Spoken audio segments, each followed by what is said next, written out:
সে government job করেন। সরকারি চাকরি করেন? জি। আচ্ছা, দুলাভাই সরকারি চাকরি করেন, আপনি একজন সরকারি চাকরিজীবীর ওয়াইফ হয়ে আপনি ঢাকার রাস্তায় যে ব্যতিক্রমী একটি উদ্যোগ নিয়েছেন, উবার চালাচ্ছেন, তো আসলে কেন? আপনি তো এমনিও ঘরে বসে থাকতে পারতেন, আপনার তো টাকার অভাব হওয়ার কোনো কথাই না। তো সেই ক্ষেত্রে আপনি ঢাকার রাস্তায় কেন চালাচ্ছেন, উবার চালাচ্ছেন বাইক নিয়ে? আমার ব্যতিক্রম উদ্যোগ নেওয়ার কারণ আমি স্কুটি চালাতে ভালোবাসি। তো ভাইয়ারা রাইড শেয়ার করে, আপুদেরকেও তো আনা নেওয়া করে। তো আমি চাইতেছি আমিও একটা মেয়ে হয়ে আর একটা মেয়েকে হেল্প করার জন্য, এই জন্য আমি রাস্তায় নেমেছি রাইড শেয়ারিংয়ের জন্য। আচ্ছা, আপনি কখন রাস্তায় বাইক নিয়ে নামেন? কয়টা থেকে কয়টা পর্যন্ত আপনি বাইক চালান? আমি সকাল 9টা-10টা থেকে একদম রাত 10টা পর্যন্ত। মানে সকাল 9টা থেকে রাত 10টা পর্যন্ত? জি। এই যে বাইক চালানোর সময় বিভিন্ন মানুষ আপনার বাইকে ওঠে, তো সেই ক্ষেত্রে কি আপনার কোনো প্রবলেম হয় না যে বিভিন্ন ধরনের কথা বলেন? আপনি যেহেতু মেয়ে মানুষ, না না না, আমাকে আজ পর্যন্ত কোনো যাত্রী বাজে কোনো কমেন্টস করেনি।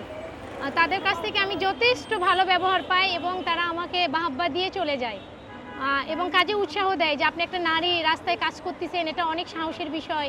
আমরা পুরুষ হয়েই বাইক চালাতে ভয় পাই, সেখানে আপনি নারী হয়ে রাস্তায় কাজ করতেছেন, এটা অনেক গর্বের বিষয়। তো অনেক বাহবা দিয়ে আমাকে আসলে উৎসাহটা দিয়েছেন আপনাকে প্রথমত এই বাইক চালানোর বিষয়ে উৎসাহটা দিয়েছেন? উৎসাহ দিয়েছেন আমার মা। আমার আম্মু হচ্ছে সর্বপ্রথম আমার বেবিকে স্কুল থেকে আনা নেওয়া করার জন্য, মানে স্কুল একটু দূরে ছিল, ও মাদ্রাসায় পড়তো, হাফিজিয়া মাদ্রাসায়, তো এটা ছিল গাজীপুর।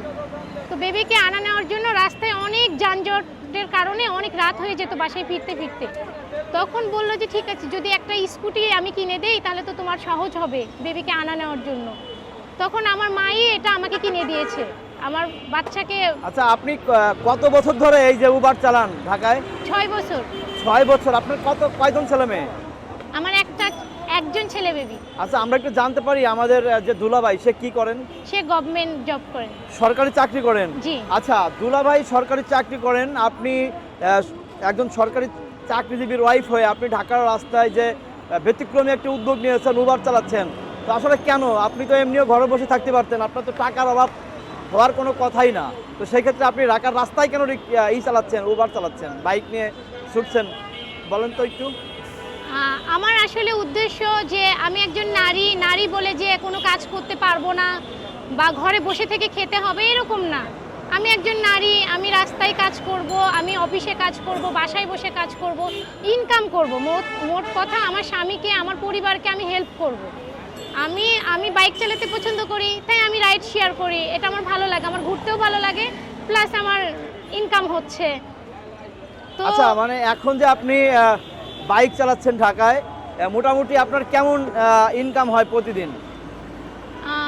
আমার প্রতিদিন প্রায় 1500 থেকে 2000 টাকা এরকম মানে ইনকাম হয়? হ্যাঁ, ইনকাম হয়। আচ্ছা।